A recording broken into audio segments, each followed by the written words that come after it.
Welcome to the Flute NI. Join me, Aisling Agnew, as we explore the unique world of the flute in Northern Ireland. World-renowned players, teachers and makers from a wide variety of musical backgrounds share their experiences and expertise.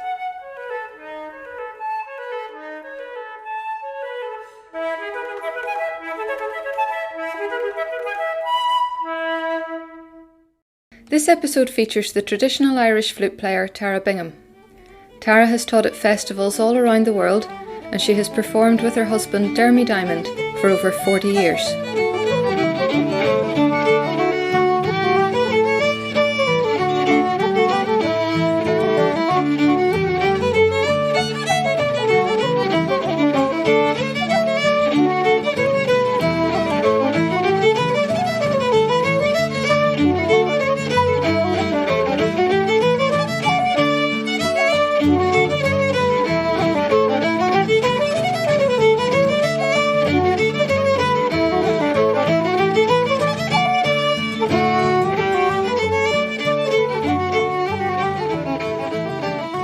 Tell me first about starting the flute and what got you interested in playing the flute.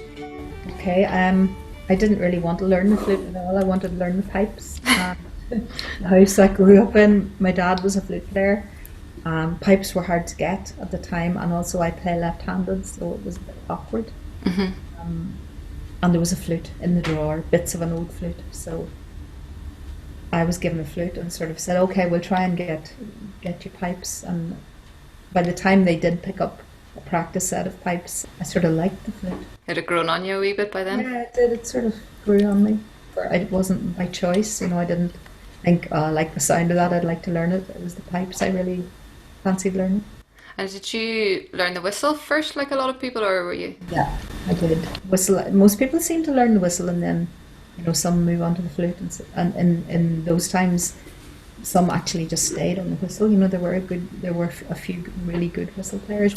And that first flute that you played on, do you remember it? What was it like? There's a funny story attached to it. My dad told me he bought it in Smithfield. At the time he was just learning, so it was a flute he had learned on, and he didn't know anything about flutes. He asked it must have been like a second-hand shop, and they brought a big cardboard box out full of flutes. They weren't matched, they were just... And he always regretted not buying the whole box because he was offered a lot, but he only wanted one. So he had to go through it and find what he thought was the right flute. And it turned out to be actually, Hammy told me afterwards, because he saw the flute, it turned out to be quite valuable.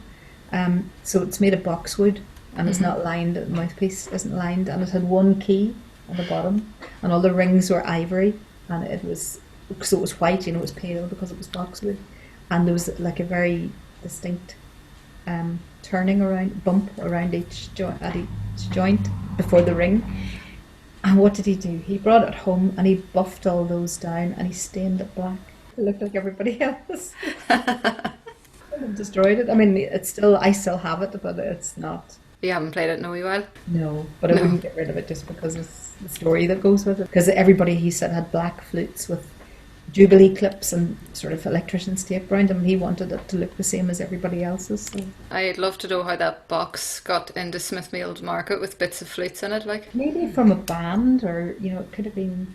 Do you reckon Salvation Army bands, concert flutes? And obviously your dad was a very well-known flute player himself, and did he basically teach you? You learned with him? Yeah, he was sort of 2 steps ahead of us all. He taught all of us, to play different things, but he'd only got into it a few years before himself because he only started to learn as an adult.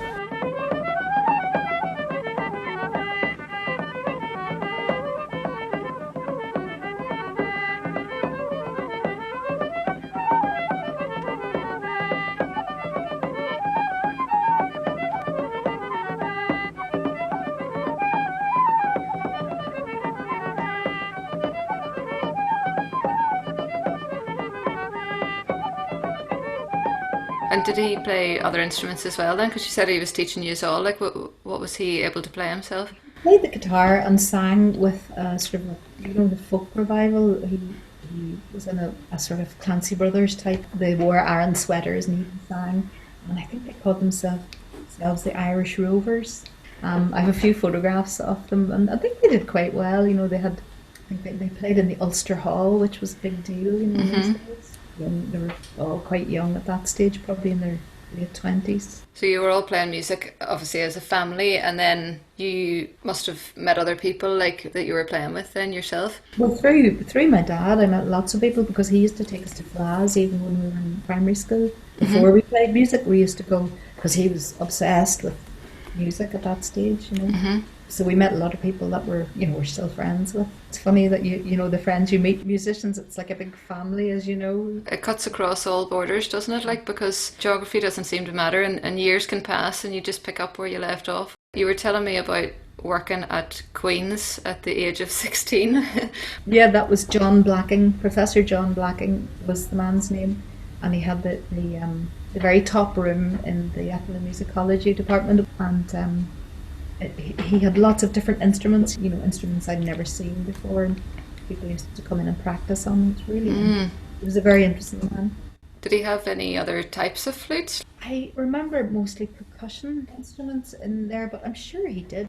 And what would you describe the music scene around that time? There was a very healthy music scene where I lived, mostly people's houses, and there were two bars, that there was music in, occasionally a third one, so there were a good few older musicians, mostly flute players, living around. Would there have been many other flute players, like apart from yourself and your dad? Would you have met other people at sessions playing the flute? So there would have been people, Brian Bailey.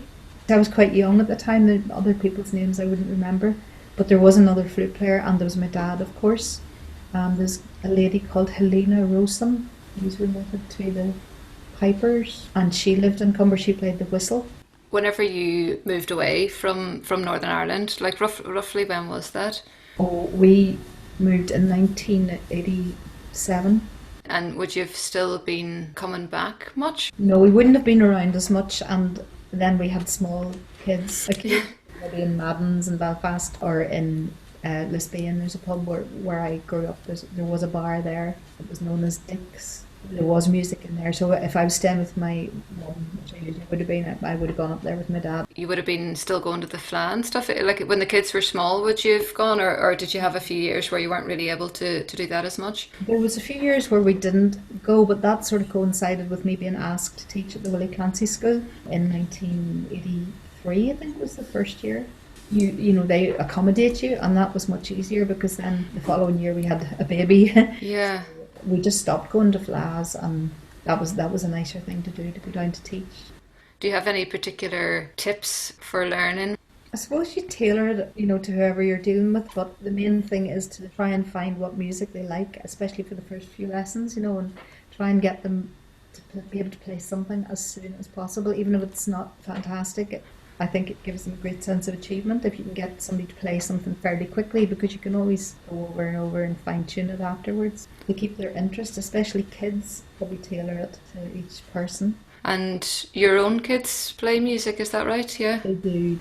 Fiddle player, he plays fiddle and he plays guitar. Helen plays fiddle and sings. This is the flute as well. So the whole family is like a band. Do you ever play together much?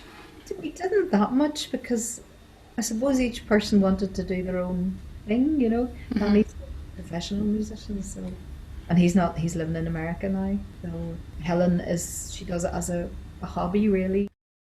So I was going to ask you about like flutes that you've played on. I love the story of your first flute, but you must have progressed at a certain point to playing on other things as well. Oh, that wasn't a great flute. I bought a flute at a festival in Drogheda a long time ago. So it was the first instrument that I actually chose. It was a Hawks and Son flute. It was a lovely flute, but it was in that, the earlier concert pitch, which was slightly higher, and it never really would tune to D, so it was frustrating. I bought it from an antique dealer, and it had never been played. It was absolutely pristine in a case, a box that exactly fitted it. Oh, it was beautiful. And the writing was gold. Writing was still really beautiful. And the holes were sharp. Yeah. Normally flutes that have been old flutes that have been played, they're sort of comfortable and smooth. Yeah. Really sharp on the edges. But I kept it for several years, and then I traded it in with Hammy. I got a Hammy flute because Hammy had started to make flutes. He'd moved to Cork West Cork, and was beginning to make flutes. So I have one of Hammy's early ones. I had it for a very long time until I got a Patrick Allwell that I have now. Mm-hmm. And they're the only two really that I've had. I'm happy with, I wouldn't want to have lots of instruments because I end up only playing one. I have actually got the Allwell flute here, so it has 1, 2, 3, 4. It has 5 keys on it. So it only has one. You know the way there's a long F natural? Mm-hmm. Those flutes, I just asked him to put the short one on, so he has the blocks for the long one if I want. Because I play left-handed, I asked him to put it on. I just find it better. That's the way it would be on a right-handed flute. I think you get a better sort of leverage that way. So, and the rest he put on, so that I could reach them. This maker doesn't do fully. He doesn't put any. The D sharp is the lowest or the bottom. Only one he does. Some of the newer makers do make the full. Is that African blackwood, that one? It is, yeah. Yeah. And it's lined with silver. It's a lovely flute. Actually. Yeah, it looks beautiful. I have it a good while now, maybe about 15 years. With regards to other players, would there be anybody that you'd say has influenced you a lot, in your style of playing, or people that you've been particularly inspired by? I tend not to listen to flute players, which is terrible, but one person who really did inspire me when I was younger was Cathal McConnell, and it was the tone, the sound. I loved the tone he got from the flute. It was just different to, my dad used to sort of give us direction, or give me direction, about flute players, and he was a big fan of Seamus Tansey. Mm-hmm. I wouldn't have been, actually. I liked less fussy music, to me it was too fussy. And also that he overblows a lot, between the octaves, and I didn't like that because I thought, the flute is such a lovely sound, just exploit that lovely tone that you get.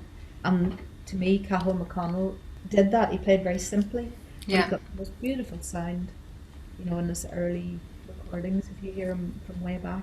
It was like a voice almost, Mm-hmm. I like that. You take bits from everybody that you hear, so he was a big influence for tone. Roger Sherlock, I liked his playing. It was sort of not as mad as Seamus Tansey, it wasn't as complicated. Michael Tuberty, who played with the Chieftains way back. I suppose I wouldn't have heard, there weren't a lot of recorded players at that time, so you would meet people at Flas, but they wouldn't have been recorded. If you're not listening to flute players, which I think is a very healthy thing, actually, who would be other musicians that you would really identify with? I like older music, like the sort of 1930s. I like that, the energy in that. There's a few sort of classic CDs, if you like. Julia Clifford and her brother Dennis Murphy, The Star Above the Garter. I would listen to that. It's 2 fiddles. I would listen to Jacqueline McCarthy and Tommy Keane, The Wind Among the Reeds. So there's just ones like that are very musical, that I would listen to. Knocknagree, there was a CD brought out by Noel Hill and Tony McMahon. So that's concertina and accordion. Mm-hmm. The previous one is pipes and concertina. So it's a mixture. I listen to what I like. The instrument isn't the main thing, it's the melody. I'm getting that feeling it's not like the flute that has inspired you, but it's just the sort of vehicle of choice to get you to the music. Probably, yeah. I always do tell people if I'm teaching them or if I'm doing a class that you don't have to put rolls, because the way in Irish music ornamentation is important, but equally space is important, to long notes are important, gaps are important. I went through a phase, I suppose, that everybody does, where you do put lots of rolls in, and at the time Matt Molloy would have been the sort of best known flute player, and everybody wanted to sound like Matt Molloy. So that lasted for about 6 months when I thought, okay, no, we'll just leave it. And then I got fed up with it, and I thought, no, for me, that's not what I want to do. So I've pared it down, I suppose, now, but that's what I like, the melody, and I think the melody comes through better if you don't have too much interference in it.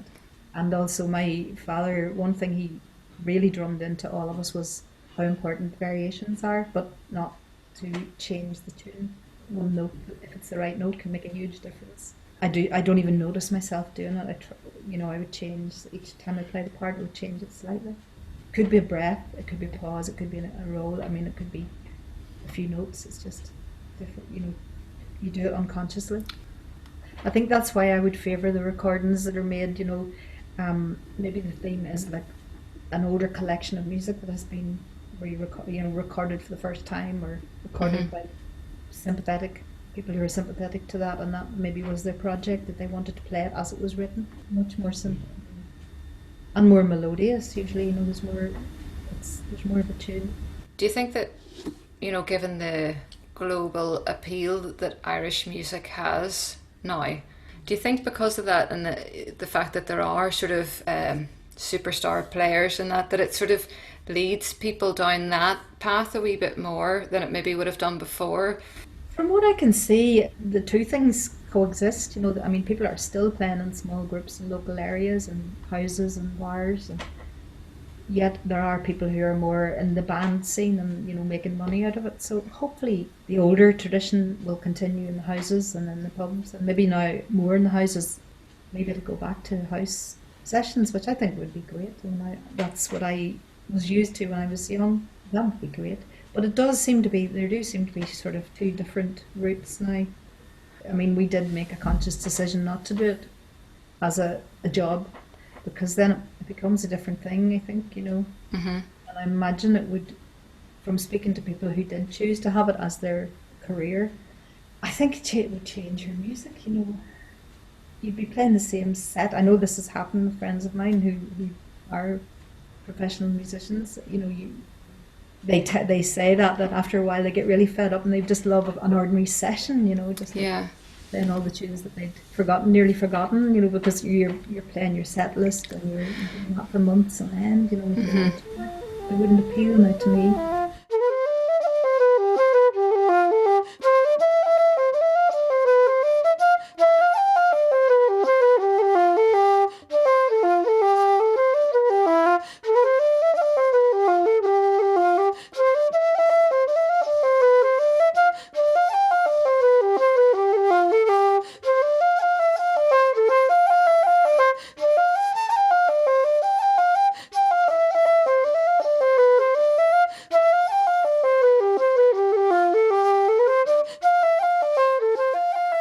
You've been very involved in teaching at different festivals over the years. Can you tell me a wee bit about different things that you've done? Well, the Willie Clancy is the biggest festival in the country, for teaching, and I've taught there since 1980, either 2 or 3. I'm not sure exactly which year, and that's grown. We've seen that grow. It got really, really big about 5 or 6 years ago, and we're thinking, it's nearly too big for where it was held. But in 2018, it was really, really good. 2017, 2018, it didn't seem to have the same crowds, but really a really high standard of music and great sessions. So that seems to be going, from strength to strength. Conal O'Grada, have you spoken to him? He's a really sort of powerhouse. Like, I often think Harry Bradley is a bit like Conal, but it's different. So I used to teach with him. The two of us taught together for several years at the Willie Clancy, and it would just be great fun. And we've very different styles, but because we know each other and we get on well, and I think it just worked. Very well. That's great for the people who do in the class, though, isn't it? Like, to hear the different styles. That's why we did it. We thought it would be a bonus for the students. There's a festival in Fecal in East Clare, which is very good. I sometimes teach there. Then the winter school, the Frankie Kennedy Winter School, which it's now got a different name. I think it's called School Givre, and I did teach there for the length of time that it was the Frankie Kennedy Winter School, which I think was maybe 20 years. And then I've been up since that to teach in the new version. It was actually meant to be. I was meant to be there this new year, but that's been postponed to suit Easter. They hope to do it. I don't know. I just do it when I'm asked. So there've been multiple small things, that you invited to come and do a workshop at all over the country and abroad. Yeah, and you'd mentioned the Boxwood Festival, I think, in Canada, and you were obviously supposed to be there in July this year, but... Yeah, that was supposed to be in July, and hopefully that will happen next July. I've been to Japan, Germany, France, America.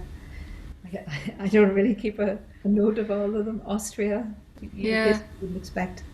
like Japan was a real eye opener because there's such an interest in Irish music there. They're just so high. The music, the people who play it over there are so good. Have you ever been to the Willie Clancy Summer School? I haven't, no, I'd love to go. It's Uh, amazing. I mean, people come from all over the world, musicians everywhere, at all ages. You know, from small kids up. It's fantastic. The atmosphere is absolutely brilliant. I always recommend that to people. You know, there was a young girl in one of my classes from Alaska. Imagine, I mean, how did she ever want to play Irish music in a flute and she come from Alaska? It yeah. just makes you wonder, why does Irish, I often wonder, why does it appeal to people all over the world? It must be the melodies. I mean, it must be the music. Also, you know, if you're in a session and you're playing with different, even one person can change the dynamic of a session. You know, Yeah. say somebody comes in, I don't know, with an accordion or it can lift the whole thing. You know, it changes all the time. Maybe people relate to that as well. There's definitely an interesting social element to that, and like exactly what you're saying there, you know, it changes all of the time. In the classical music world, like interpretation of things will change to a certain degree, but it's not quite to the same level. Like, because if you go to see a symphony orchestra play and they're playing Beethoven, for instance, Yeah, yeah, obviously certain things will come to the fore, but the actual notes will be the same and the instruments playing them will be the same. But if you go into the pub to hear a session, like the whole makeup of that group could be like completely different from one night to the next, yeah. and totally different sets of tunes and a different feel to it altogether. And I think that makes it really alive for a lot of people. Do you know, it doesn't feel ever stale or rehearsed. It's like actually in the moment, real communication. I think But that's why we all miss it so much too at the minute because it's not the same. You know, if you're just playing on your own, because it's nice, you do bounce off each other when you're playing in that way. It's not the same if you just sit and practice on your own in the house. do you find when you're playing with some musicians that you change a wee bit the way you're playing? That was another thing told to me by my dad. You know, he said it's really important to listen, play with the person, don't try and dominate them or, you know, listen to what they're playing. Like, always listen to what the person beside you is playing, or if it's just if you're, you know, just playing a duet, say with somebody, don't be trying to sort of dominate them or anything. Just listen and try and play along with them. Yeah, that's very good advice, I think. Yeah. Definitely makes for the best kind of musicians in my book, anyway. So.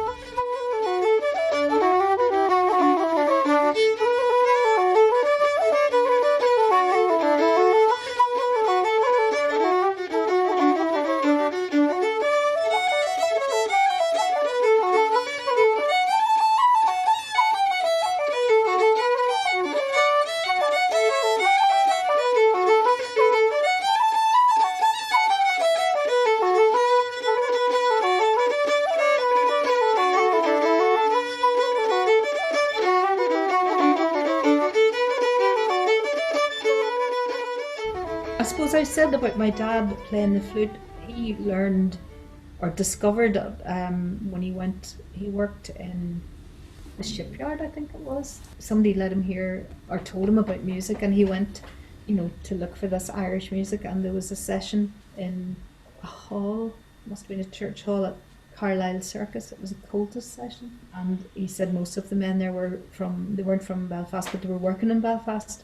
And an old man called James McMahon played a flute, and it's an ivory flute. It was completely, the whole flute was made of ivory, keyed, and he gave my dad his first lessons on the flute. When I was I met that old man, and I remember trying to blow the flute and couldn't even get a note out of it. You know, I didn't know how to play it at that stage. But afterwards, my dad said that his father played the flute, and so did his grandfather, but in a part band. Not a marching band, you know, as a sort of competition type band. Yeah, yeah. So he was thrilled when I took up the flute, and then disappointed when neither of my ones wanted to play. He took up the fiddle, but Helen is putting that to right. Yeah, that's great. About Irish music, he hadn't heard it growing up. He didn't even at that stage know there was such a thing as an Irish language. Hard to believe, but in his family circle, it just didn't exist, you know. Yeah. So he went head over heels into both the language and the music, and that's why we ended up all playing. So it's funny how a passion like that can Well, it can shape your lives to come. Yeah. Yeah. Do you remember what band that your dad or your grandfather had played in? No, he didn't say. Didn't say. No, unfortunately. But he was very proud of that fact. He used to say, "Now you're third generation flute player." I know he was interviewed multiple times for different Yeah. teams and documentaries and things. When I was saying earlier about, for me, I didn't like the flute playing of Seamus Tansey and the fussiness of the playing. It's not that I don't appreciate their skill. It's just for me that it wouldn't be how I'd want to sound, Yeah. as a player. But I would still appreciate how good they are, you know. I suppose I'm spoiled in a way because when Danny was at home and he had a really wide, interest in all types of music, from classical, jazz, pop, everything. He was just very, very open about music. So I heard lots of music then that I'd never been exposed to because my dad would have been very much a traditional, a purist, Mm-hmm. You're not allowed to listen to pop music, you're only allowed to listen to traditional music because he was so, so into it and sort of consumed by it and really wanted us all to play it. Mm-hmm. Probably wasn't the right way to go about it, but Well, I don't know. It turned out some really great players. 3 of us, yeah, out of 4, I suppose, isn't bad. You would probably feel very proud of your children as well and what they're doing, like their achievements. Oh, it's great. I'm so happy that they both play because I think, music, we were pushed into playing now when we were kids and it turned out fine, luckily enough. I always said I wouldn't do that, if I had any children, we'd take the lead from them. Yeah. If they wanted to play and I'd be over the moon if they did, but we wouldn't want it to become a battle. Mm-hmm. So yeah, we left it very much up to them. And I mean, you know yourself, if you're teaching a room full of kids, even maybe 14 or 16 people, you know who's there by choice, and Yeah. who's there because the parents have, put them in there Yeah. because the parents want them to learn. And it never really works out if the kids aren't interested. I think they have to be interested themselves. They get so much more out of it. It's not a chore, and practicing isn't a chore, which is important at that stage. Yeah. But your philosophy of getting people to be able to play something pretty early on, I think that feeds into that because as soon as you get that feeling of ownership of what you're doing, like I've done this, I can do this, I think that's really important. Especially for young children, I think that's really important, and they can actually play, they can do it, and then that makes them think, wow, I'm going to learn another one and another one, and it's probably a bit more difficult if somebody comes up to you and says, teach me how to get that tone, and expect it, immediately. I find that hard because I think that's the thing you have to work on. It takes a bit more time. Yeah, I'd agree with that, and I think sometimes adults, especially that are maybe less patient than kids are sometimes to get that. Maybe kids don't have that same expectation. They're willing to just chug along for a while until it develops by itself as well. I mean, that's what happened with me anyway, because I didn't have a teacher as such. My dad would have written the ABCs and tune out, and then he got really frustrated because we didn't know what it sounded like. We didn't know. None of us read music, so we didn't know how to play it. Uh-huh. So I admire people who can learn from notes. You don't read music at all now, so all entirely by ear. That's fantastic. We're all like that, and in the house we're all like that. Over the years of teaching people, I think people retain the tunes much better if they learn it by ear. If they learn from notes, or whether it's music or ABCs, they don't seem to remember it. Even from one week to the next, if you have a person who comes to you regularly, or if somebody learns it by ear, they don't forget it. Not as quickly, at least. I think that's really true. Like I know that in my own experiences from playing classical, and then like I started playing Irish flute a number of years ago, and I do think that learning by ear, it goes in a completely different way. Do you know Zoe Conway? You must have come across her. Yeah. I know her, she is married, she's a connection up here in Donegal as well, but we would have met her a lot over the years. And I remember going way back, we went to DCU to see her in the O'Mahony Hall. It was the RTE orchestra, and herself and another woman, I don't know what the sort of hierarchy is, but Zoe played without music the whole way through, and I remember thinking, wow, that must be because she plays Irish music as well. Yeah. But it was really noticeable. She played like a really long piece of music, and she had no music stand, where the other lady was reading everything from the music stand as she was playing. Yeah. So I'd say it probably helps. Yeah, no, Zoe I met in the National Youth Orchestra, like, so I knew her as a classical player first. We were around the same time, and then she came up to stay one time in Belfast with me, and I remember asking, could we go over to the McPeaks and play a bit of music? But even then, like, I remember her doing wee funny things, like she played the Queen of Sheba by Handel in sort of trad style. Yeah, just shaking it up a wee bit then, but she's a fantastic musician. Oh, she really is. She is. And her husband, John McIntyre, a lovely guitarist. It's really nice to have the excuse to ask you all these questions, because obviously, like, we've met a number of times over the years, and it's really nice to ask you all about, like, the background to everything, and so interesting to hear your take on it. So thank you so much for your time.